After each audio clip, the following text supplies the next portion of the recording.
Sprinter! Woohoo! Just me, myself and I today. Gonna be quite lonely today, isn't it? Just pottering away on my own. Morning all, welcome back. It's Monday. Feels like the first Monday episode I've filmed for a long time. Anyway, I'm not heading to Middlesbrough today, which will be a lovely change. I am heading to, we're just south of Glasgow, an hour and a half up the M74 and then turn left for a little while and we'll be there. So, I've got a DX85R-7 with a coolant leak. The operator has found said coolant leak and he's done something about it to mean that he can continue working the machine. You like operators like that just use the noodle and just say, right, well, if I don't stop this leak, I can't do any more work, so we better stop this leak. So he stopped the leak, and I'm going to go up there and fit the new part. Now, to be fair, we didn't get this new part until Friday afternoon, and we all know how Friday afternoon went. So, this is the earliest convenience to be able to go and fit said thing. It's snowing at the minute, so I'm pretty sure the guy will be pleased once we get this coolant leak sorted, because it is the coolant tap. Right, go. That valve there, that on-off valve, it's right there. I've got a heater vent here. I've got this whole metal plate that the seat and everything sits on. It kind of looks like this at the back as well. So the plan is to remove all the bolts here and then loosen the bolts at the back and just try and get it up enough to get to the valve. That's the dream. Whether we can make that a reality, I don't know yet. We'll see. Alright, I've got the bolts at the back loose. This jack is gonna go in here just nice, look. Hopefully. The stupid thing is, right, we've got a plate that comes off here with thumb screws, and that's lovely. Why can't we just have a full plate? I've got this bit of ducting off here, and to be fair, if I could get that ducting off out the way, I could be right in at it. But that doesn't want to come out the way either. Great. Right, anyway, stop complaining. Get this lifted up. Two-hander, I think, just while I get this set off. Okay, I think that should be enough. Just get that thing out there. There we go. There's the problem. You see it's coming out the shaft here. I'll just find it. Oh yeah, look, can you see? Cool. So I just need to clamp that pipe, take this right off. Right, got the old one out, got the new one in now. Mop up all that spillage. That's the can anyway. It's not that bad of a job. It's not. Could have been worse. Could have been easier. Could have been worse. Now I've just put the ignition on, so we'll just turn the temperature up.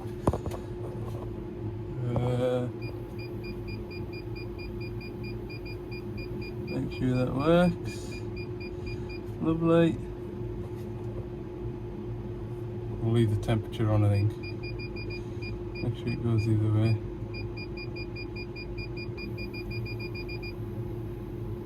Grand. So unlike the 140s, the larger cab machines that have coolant going through the heater matrix all the time, these smaller machines, 140 zero tail swings as well with the smaller cabs, they have a hot and cold, well, I say a hot and cold tap. They have a hot water tap that restricts the coolant going through the heater matrix, and that's what determines the heating in the cab. Unfortunately, this fella, well, he noticed coolant on his tracks before he started work, and he was able to find the coolant leak, which is fair play to him, like, because yeah, he's done well to find it, and was able to tell us what all was wrong with it, and we got the bit ordered, and we're here first time fix. and he found that if he knocked the coolant off with that tap, so he put the cab temperature to cold, then the coolant leak stopped. So the last 2 days work has been cold on the machine, but hopefully now we'll have a nice warm rest of the week. That wasn't just a drip I just saw, was it? There we go, coolant topped up, and he's back to work. Good. Right, next job. You're gonna laugh at this one. You will. Wait till you see it. By the way, that is the worst parking of the week so far. Well done now. Okay, I'm back here. Do you remember, hang on, I'll grab my keys. I fitted that valve there to this machine without trying it, because I didn't have a key fob to start and run the machine. And I was that confident that it was going to fix it that I thought, I don't even need to try it. Well, guess what? Problem still exists. So I need to work out why that valve is letting oil up to my extra two-way spool when I don't want it to. So first of all, we're going to try and verify it. Customer was going to move this into the shed and noticed that one track was travelling drastically slower than the other track, as well as other functions of the machine being rather lazy, and that's because we've got pump leakage to one pump. And I said it'll be that new valve that I fitted. So is it the valve not up to the job, or is the valve electronically being told to open when we don't want it to? That's what I'm going to find out today. So today I have the key fob. Start. There we go. So once this machine has done its warm up, we'll verify the fault. Yeah, look at this. Really, that's me full. Really slow bucket.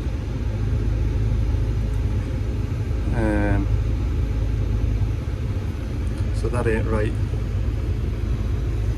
So what happens if we just take that solenoid off that spool? There we go. So that doesn't have an electric signal to open now, so that valve should in theory be shut. Let us see. No, it is still slow.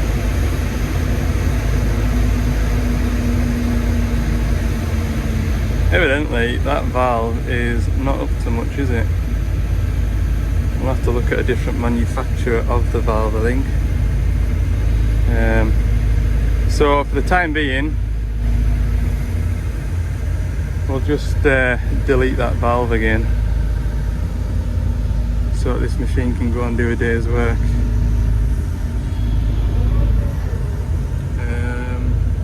I just check that door isn't gonna hit the van.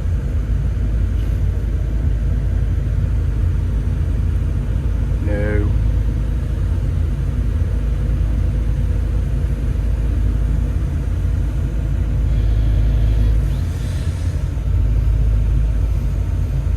Do get me still into these scrapes, don't I?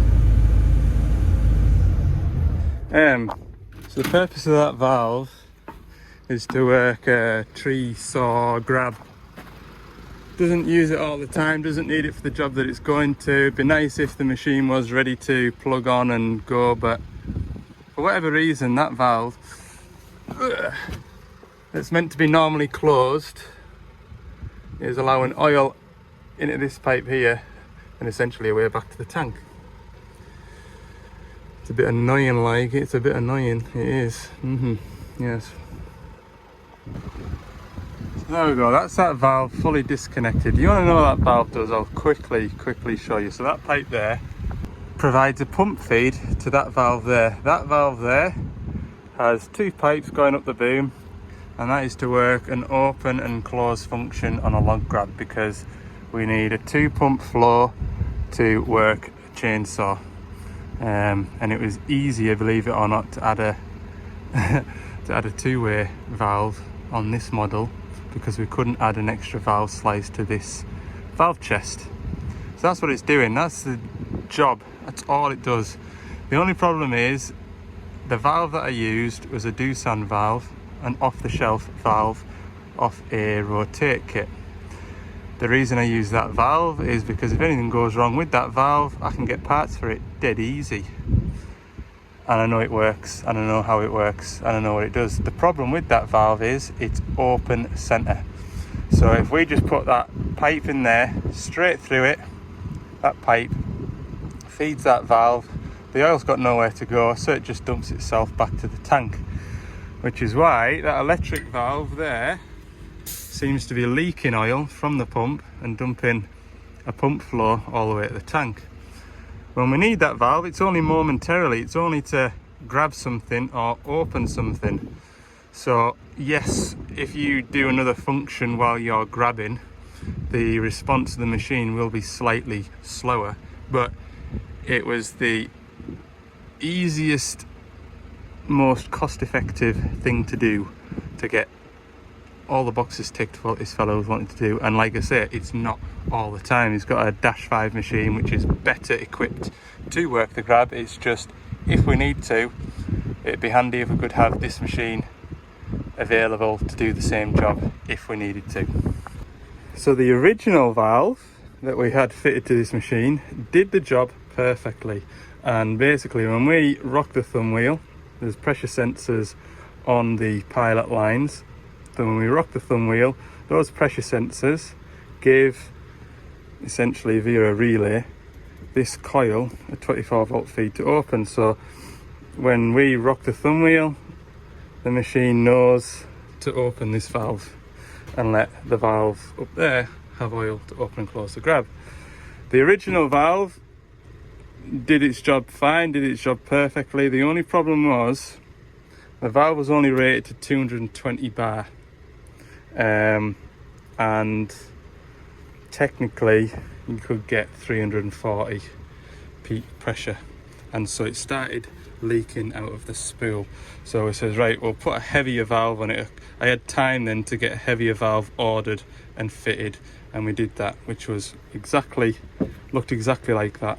And I fitted it thinking easy peasy, lemon squeezy, and yeah, we had a pump flow problem like what we've got now, identical. So I came and fitted this valve, thinking that the other valve has got the wrong spool in it, and that it's normally open and it's a coil to close. And I verified that when I was here, although I didn't have the key. I put an airline through there, I could get air out of there. Whereas with this one at the time, put air into there, I wasn't getting air out of there. So I was like, easy peasy, wrong spool in it. Just an error in manufacturing, whatever. But for whatever reason, these valves just aren't up to it. That other valve must have been normally closed as well, and it's just can't handle the pressure like the one. I mean, these are supposed to be uprated, these are supposed to be good for 400 odd bar. So I'm going to put an airline through it now, just out of sheer interest. Shouldn't do that. It shouldn't. So back to the drawing board with that. I need a solenoid operated check valve that is normally closed, that is going to do the job better than this. Back to Apex fluid power with that. If I can let go of the bloomin' rag. I'll wrap it in a rag then I don't dribble oil all over me. Duke it. That's what they call these in Scotland. These aren't boxes in Scotland, these are called dukits. Oh, I need them for tomorrow. There we go.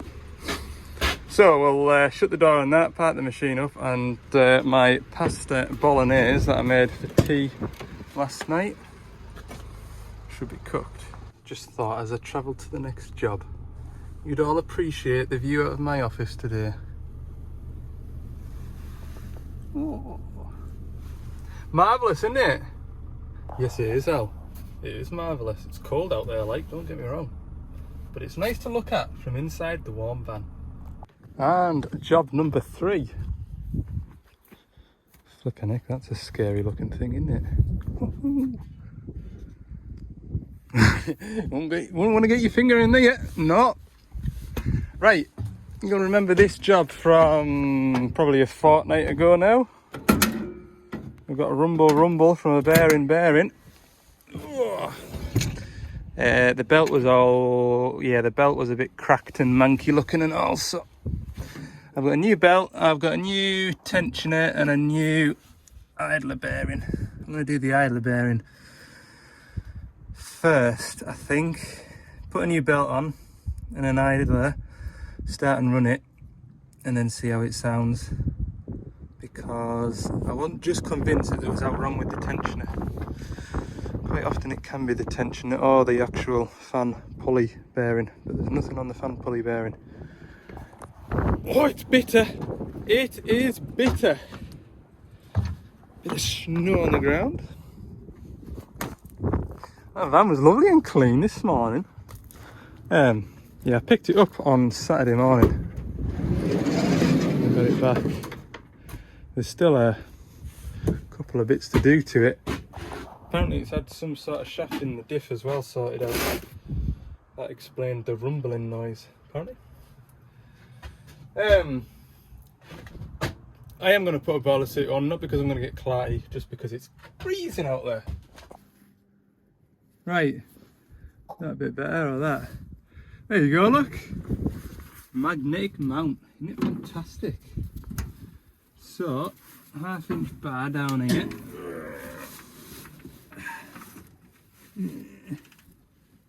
Come on. Where's the hole gone?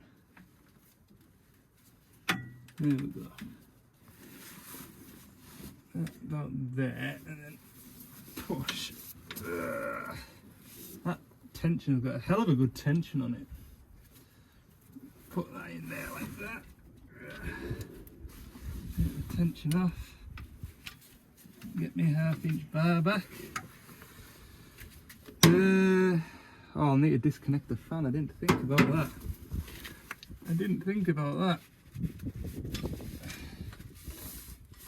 That all off there.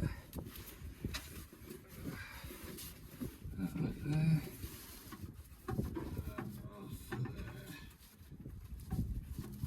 Come along.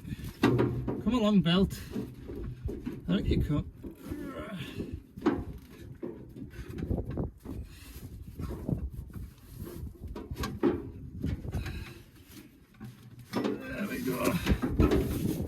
Really just cut it.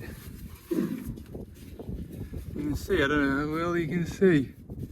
It's all cracked. I'll show you when I take you off there in a minute. This is always puzzling, isn't it? Getting it over the fan. I'm gonna lie on here. Right. So put it behind each blade.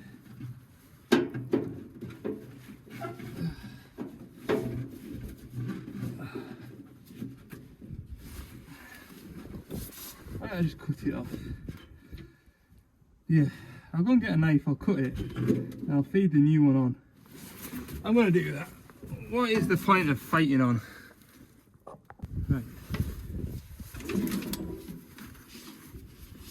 Double check the part number before I cut.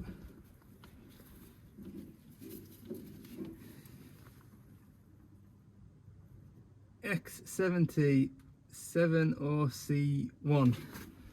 That's the same. I'm not going back now.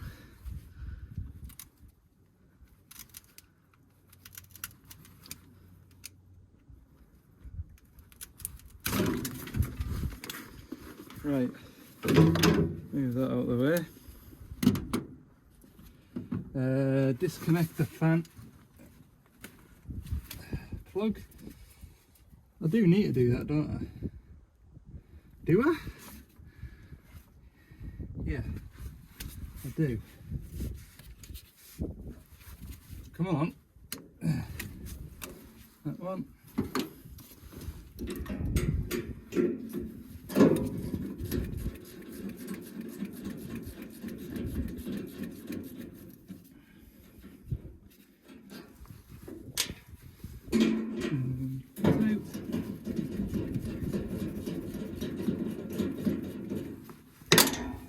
There we go. Right. New belt. New belt, new belt, new belt. Looks easy to get onto down here.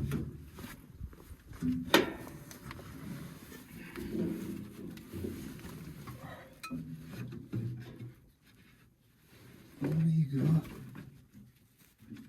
One.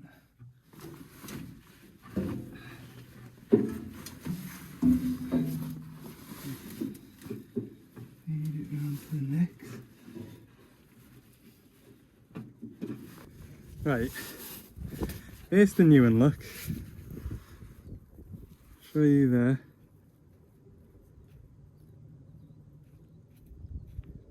There is a little bit of play.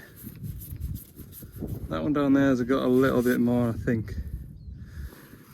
Yeah, I'll fire this on. Fire this on. Leave the idler on, and then the idler's dead easy to change, isn't it? Yeah. Yes. Yes. Yes. Stop this rumble. Rumble. Rumble. There's the go.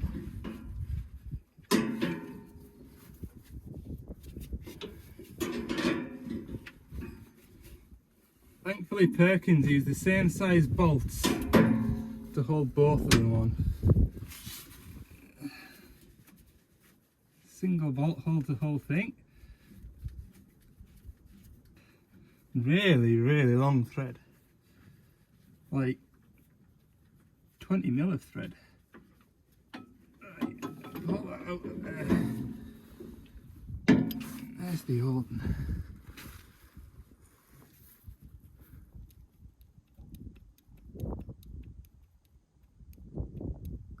Yeah, there's definitely more play in that.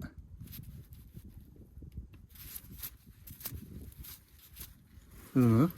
I don't know. Now what else has got play on it? Alternator's fine.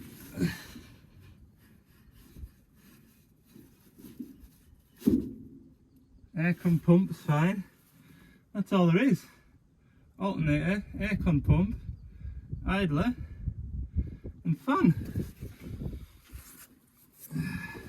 Right, we'll do our best now to get this belt into a rough position. Now then, does that go that way? Through there, it does, it does, it does.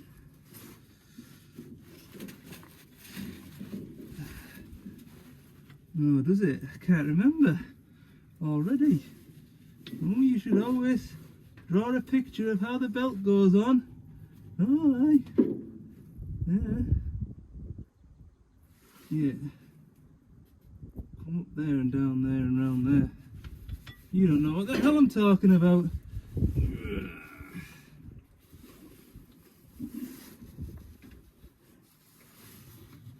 Yeah, that's it. Put it on that flywheel. That looks about right. Nearly about right. Alright. I don't know. New one. There we go. New one.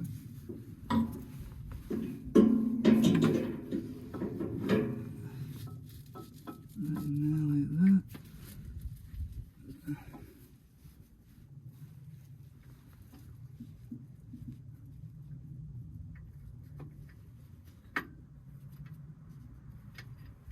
This threaded hole.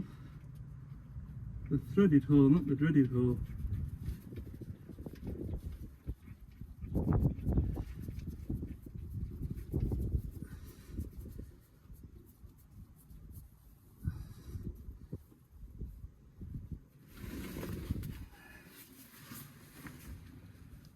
Alright, somewhere near there, look. One up there. That is nearly on, I think. Yeah, that's it. Tighten that bolt up and find out that I've got the belt routed the wrong way. Who knows? No, I don't know. I don't know, like, Should have paid attention when I was taking it off. Done that many of these that I should know. But then when you're faced with it, and you really have to know, you don't know. So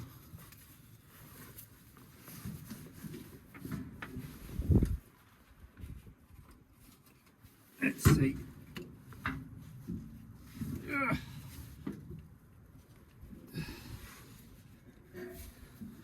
That's it. If I got that routed wrong, which I've done before, you would almost say the belt was too long. Double check, everything done where it should be. Right, we'll leave that idler and see what happens. That sounds much better. Yeah, I'm happy with that. Yeah, I'm pretty sure that's it. What it sounded like before, I wonder if I can recreate the noise. It sounded like a rumbling of a plastic drum. And it was as though he had a plastic drum in that radiator box just going drrrr, like that.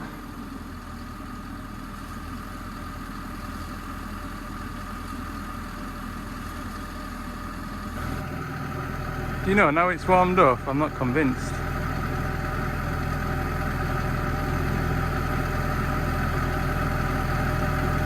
No, I don't think it is fixed. I don't think it is.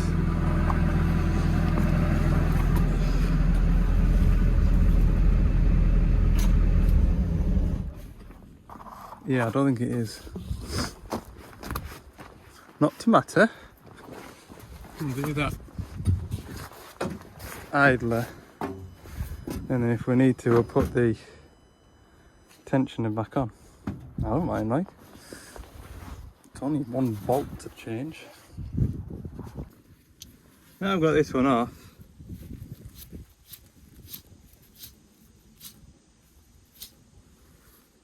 Does sound a little bit noisy. I can't remember, you know. No. Still sounds funny.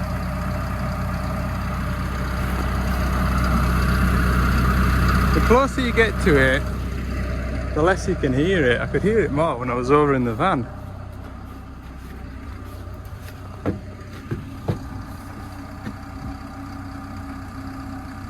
What is that?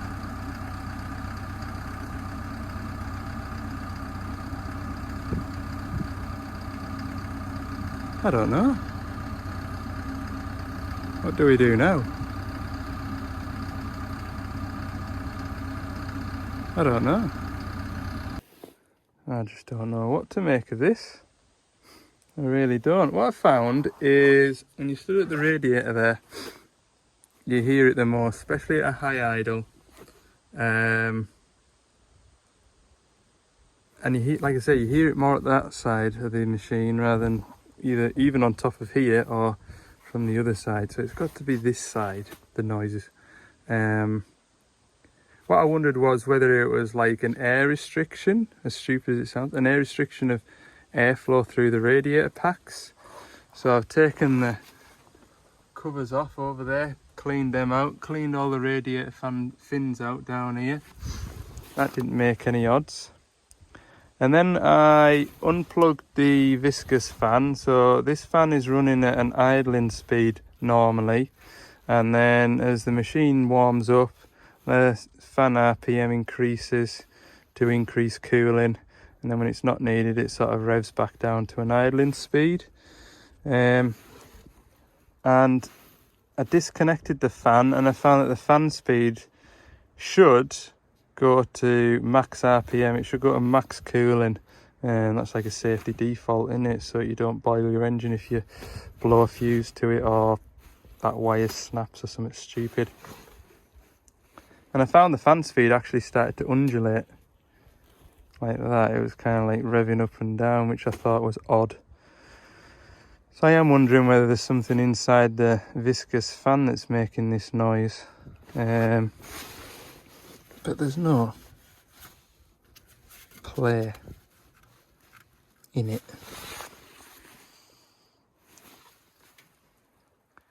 So that's another strange thing that I've found. But price of that thing, you don't want to come and fit one of them and on a whim. So anyway, I've spoken to the customer. I've told him what the score is and where I'm up to with it, and he was apologetic, if anything. He said, "Oh, I'm sorry you've come all the way up there for no joy." But yeah, I said, look, I'm quite happy to